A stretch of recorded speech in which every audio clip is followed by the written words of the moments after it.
A new Hunger Games by Suzanne Collins has been announced. The upcoming novel titled Sunrise on the Reaping will be released next year on March 18, 2025.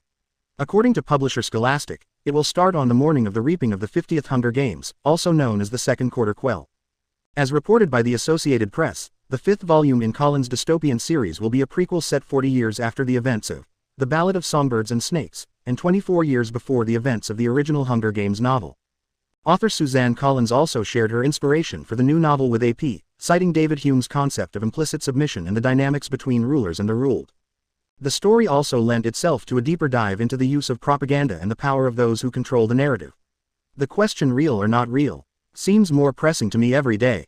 Sunrise on the Reaping will be set during the second quarter quell, won by haymitch Abernathy. Haymitch was portrayed by Woody Harrelson in the 2012 film The Hunger Games. New Hunger Games prequel movie, based on Suzanne Collins' next novel, set for release in theaters in 2026.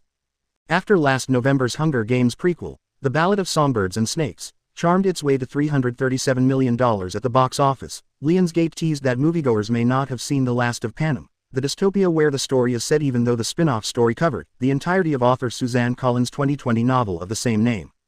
The film opened an endless series of possibilities that Suzanne can go, and that Lionsgate can go with her, Adam Fogelson, chairman of the studio's motion picture group, said at the time.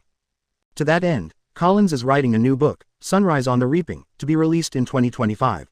The film adaptation will hit theaters on November 20, 2026. Francis Lawrence, who has helmed every Hunger Games installment since 2012's Catching Fire, is in talks to direct. Like the forthcoming novel, The Hunger Games, Sunrise on the Reaping will revisit the world of Panem 24 years before the events of the Hunger Games saga, anchored by the Katniss Everdeen, and 4 decades after The Ballad of Songbirds and Snakes.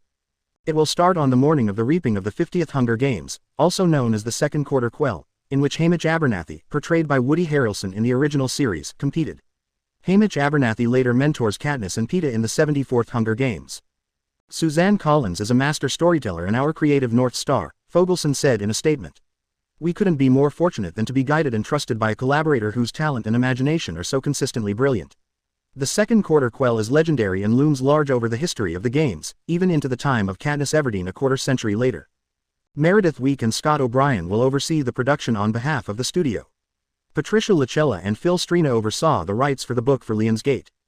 The Hunger Games film franchise has generated more than $3.3 billion at the worldwide box office, with 2013's Catching Fire as the highest grossing with $865 million. The Ballad of Songbirds and Snakes didn't live up to the original saga in terms of ticket sales, but the prequel only cost $100 million, so it managed to turn a profit and encourage the studio to move ahead with another installment. The Ballad of Songbirds and Snakes took place 64 years before Jennifer Lawrence's Katniss Everdeen volunteers as tribute. Tom Blyth played a young Coriolanus Snow, who later becomes the tyrannical leader of Panem, while Rachel Zegler portrayed impoverished District 12 tribute Lucy Gray Baird, whom he mentors and develops feelings for during the 10th annual Battle Royale. By the end of Ballad of Songbirds and Snakes, Lucy Gray Baird's fate remains ambiguous and Snow begins his ruthless rise to power.